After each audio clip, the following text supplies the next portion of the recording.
ఇప్పటిదాకా మనకి traffic rules violate చేస్తే చలనాలు వేయడం చూస్తున్నాం పలు నగరాల్లో, ప్రధాన నగరాల్లో.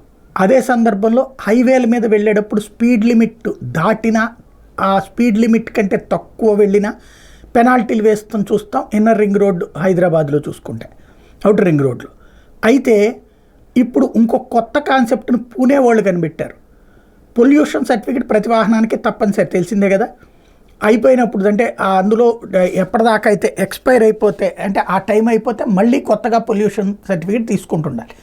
ఇప్పుడు ఈ పొల్యూషన్ సర్టిఫికెట్లకు సంబంధించి ఆటోమేటిక్ విధానాన్ని పూణేలో ఉన్నటువంటి రవాణా శాఖ అధికారులు కనిపెట్టారు.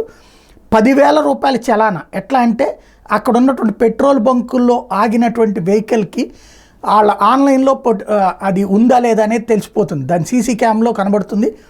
దానికి పొల్యూషన్ కంట్రోల్ సర్టిఫికేట్ ఉందా లేదా, పొల్యూషన్ అండర్ కంట్రోల్ అన్నట్టు సర్టిఫికేట్ ఉందా లేదా, దాని టైం అయిపోయింది అంటే ఆటోమేటిక్గా వాళ్ళ అకౌంట్లోకి 10,000 రూపాయల పెనాల్టీ పడిపోతుంది. ఈ సరికొత్తదైనటువంటి టెక్నాలజీని పూణేలో కనిపెట్టారు.